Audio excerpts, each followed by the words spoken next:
محمد نبيا ورسولا الله أكبر الله أكبر الله أكبر لبيك لبيك لبيك يا رسول الله صلى الله عليه وسلم. الحمد لله وكفى وسلام على عباده الذين اصطفى وعلى آل سيدنا محمد المصطفى وصحبه أولي الصدق والصفاء. أما بعد فأعوذ بالله من الشيطان الرجيم. بسم الله الرحمن الرحيم. ومن يرتد منكم عن دينه فيمت وهو كافر فأولئك حبطت أعمالهم في الدنيا والآخرة وأولئك أصحاب النار هم فيها خالدون. صدق الله العظيم. قال الله عز وجل في القرآن المجيد والفرقان الحميد: إن الله وملائكته يصلون على النبي يا أيها الذين آمنوا صلوا عليه وسلموا تسليما. پڑھیے درود مصطفیٰ. اللهم صل على سيدنا ومولانا محمد وآله الكرام وصحبه الكريم وبارك وسلم عليه الصلاة والسلام عليك يا رسول الله صلى الله وبارك وسلم عليه. حضرات گرامی قدر وقار، آپ کے گاؤں میں پہلی بار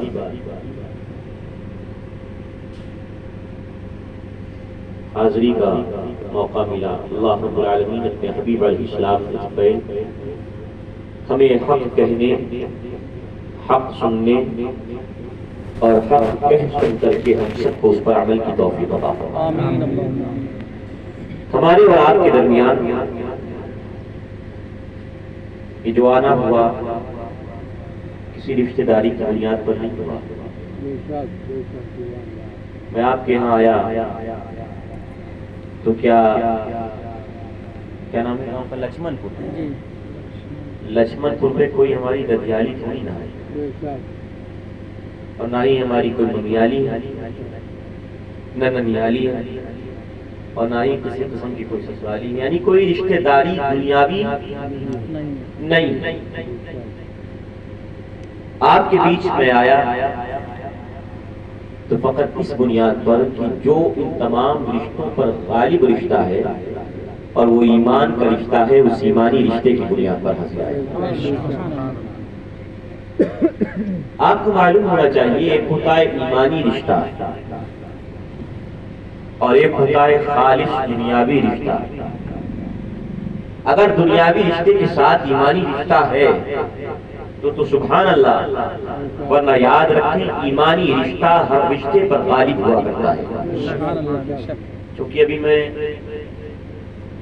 مائک آپریٹر صاحب سے گزارش کروں گا، نعت میں تو ایکو ٹھیک ہے چلے گا، مگر ابھی جب میں جوش میں آؤں گا اور پھر معاملات ہماری بات ہمیں کو ٹکرا کے کان میں واپس آئے گا.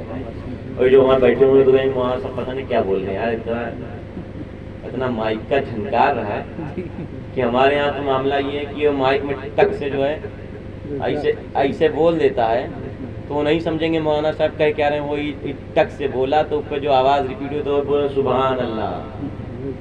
یہ والا معاملہ نہیں سمجھ رہے ہیں. ہاں، بات جو ہو اس کو سمجھیے اور ذہنوں میں اتاریے. آپ بالکل آواز کی ریپیٹ بالکل بند کر دیجئے، ایکو بالکل بند کر دیں، آواز بڑھا دیں. میری جو سادی آواز ہے، ریئل آواز، ہاں جو ریئل آواز ہے، اصلی آواز، اوریجنل، وہ آپ کو سننے میں آئے، آپ اسے سمجھیں. ہاں ٹھیک ہے، ماشاءاللہ. تو آپ ذہن میں رکھیں ایک ہوتا ہے ایمانی رشتہ اور ایک ہوتا ہے دنیاوی رشتہ. ایمانی رشتہ اگر دنیاوی رشتے کے ساتھ ہے تو سبحان اللہ، ورنہ ایمانی رشتہ ہر حال میں دنیا کے رشتے پر غالب ہوتا ہے. اس کی مثال یوں سمجھے کہ آقا کریم علیہ السلام کا ایک چچا تھا، نام تھا ابو لہب. کیا آج کوئی عالم اس ابو لہب کی تعریف کرتا ہے؟ کوئی کھڑا ہو کے اس کی زمزمہ خوانی کرتا ہے؟ کہ اس کی شان میں کھڑے ہو کے لمبے چوڑے منقبت کے اشعار لکھ کے لاتا ہو، اسٹیج پہ پڑھتا ہو، نہ کوئی سنی عالم، کوئی سنی شاعر، کوئی سنی مولوی، آج مولوی تو مولوی، آج ایک عام کلمہ پڑھنے والا مسلمان بھی ابو لہب سے محبت نہیں رکھتا ہے. کیوں؟ جبکہ کو دور کا نہیں، مصطفیٰ کا ہمسایہ ہے، مکہ کا رہنے والا ہے، قریش قبیلے کا ہے، بنو ہاشم خاندان کا ہے، اور آقا علیہ الصلوۃ والتسلیم کا بظاہر رشتہ دار ہے. مگر آج کوئی اس وجہ سے آقا علیہ السلام کا دیوانہ ابو لہب کی تعریف نہیں کرتا کیونکہ وہ مصطفیٰ کا وفادار نہیں، غدار مصطفیٰ ہے. ایک طرف تو یہ رشتہ داری، دوسری طرف آپ ذرا غور کیجئے اور ذہنوں کو توجہ کا ذہنوں کو قریب لائیے. ایک طرف تو یہ رشتہ داری اور دوسری طرف کوئی ہمسایہ نہیں، بڑی دور سے آیا ہے، رنگ گورا نہیں کالا ہے، آدمی آزاد نہیں غلام ہے، نام ہے بلال حبشی تو عاشقوں کا سردار ہے. معاملہ کیا ہے؟ ایک طرف بلال حبشی کوئی قریب کا نہیں دور کا، مگر آج عاشقوں کے سینے پہ ہے، آج عاشقوں کی آنکھوں پہ ہے، آج عاشقوں کے دلوں پہ ہے، آج اس کے ترانے عاشقوں کے زبان پہ جاری ہے.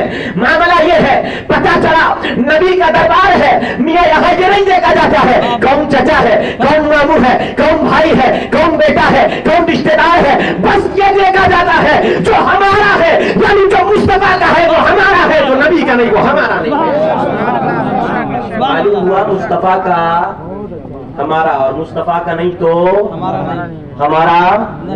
بات سمجھ میں آئے گی. اچھا میں زیادہ دیر بولوں گا بھی نہیں، تھوڑا بولوں گا مگر آپ کو سمجھ میں آنا چاہیے.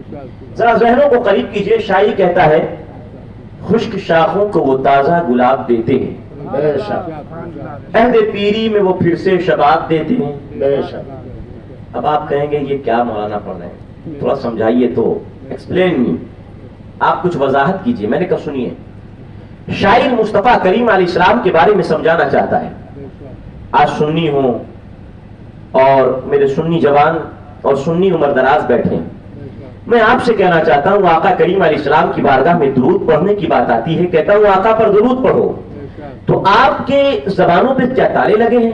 مطلب نام لیتے ہو مصطفیٰ کا، کلمہ پڑھتے ہو اس مدینے والے آقا کا، اور اس کے عشق اور اس کی محبت کا دم بھرتے ہو، مگر 50 سال کی عمر ہو گئی، 70 سال کی عمر ہو گئی، آج تک تم کو معلوم نہیں نماز میں کون سا درود مصطفیٰ پہ پڑھنا ہے، آقا علیہ السلام کو کن صیغوں کے ساتھ مصطفیٰ کو مخاطب کرنا ہے، آقا علیہ السلام پر درود بھیجنا ہے.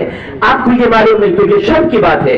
تو شاعر کہتا ہے مصطفیٰ کی بارگاہ میں اور کہتا ہے خشک شاخوں کو وہ تازہ گلاب دیتے ہیں. ارے کیا آپ نے دیکھا ہے کبھی کہ کوئی ٹہنی خشک ہو گئی ہو، کوئی ڈال سوکھ گئی ہو اور کوئی ڈال کی ساری پتیاں گر گئی ہو، اور اس گری ہوئی پتیوں میں، ان گرے ہوئے ان سوکھی ہوئی ڈالوں میں کیا کوئی گلاب نکلا ہو؟ آپ نے نہیں دیکھا ہوگا. کوئی خشک ڈال کوئی گلاب نہیں دیتی ہے، کوئی چمیلی نہیں اگاتی ہے، کوئی بیلا نہیں نکالتی ہے، کوئی بنفشہ نہیں نکالتی ہے، کوئی سنبل نہیں نکالتی ہے، کوئی رات رانی نہیں نکالتی ہے. آپ ذرا غور کیجیے. شاعر کہتا ہے مگر مصطفیٰ کی بارگاہ ناز خشک شاخوں کا وہ تازہ گلاب دیتے ہیں. شاعر کہتا ہے عہد پیری میں وہ پھر سے شباب دیتے ہیں. ارے کیا آپ نے دیکھا ہے یہ بابا بوڑھے ہو گئے تو بوڑھے بابا کو جوانی پھر سے آ جائے. آپ نے کیا دیکھا ہے کسی کا کوئی لاٹھی ٹیک کر کے چلنے والا ہو گیا اور لاٹھی ٹیک کے چلنے والا آدمی پھر سے جوان ہوا ہو، پھر سے جوانی واپس آئی؟ نہ بابا نہ، اب تو لیت الشباب یعود کی منزل میں رہے گا. آئے کاش جوانی واپس آ جاتی، مگر جوانی گئی، اب بہت اتاری ہے. شاعر کہتا ہے مگر عہد پیری کو وہ پھر سے شباب دیتے ہیں. ہاں خشک تاخوں کو تازہ گلاب نہیں ملتا ہے، عہد پیری میں شباب نہیں ملتا ہے، مگر میاں جو شاعر کہتا ہے یہ مصطفیٰ کا دربار ہے، نبی کے دربار میں ایسا نہیں جو محال عادی ہے ممکن نہ ہو جائے. نبی اشارہ کر دے جو خشک شاخ کے غلام بھی دینے لگ جائے اور جوانی واپس بھی آ جائے. نعرہ تکبیر، نعرہ رسالہ، نعرہ رسالہ، مسلک اعلی حضرت علامہ مفتی خالد رضا صاحب قبلہ. نعرہ تکبیر، نعرہ رسالہ.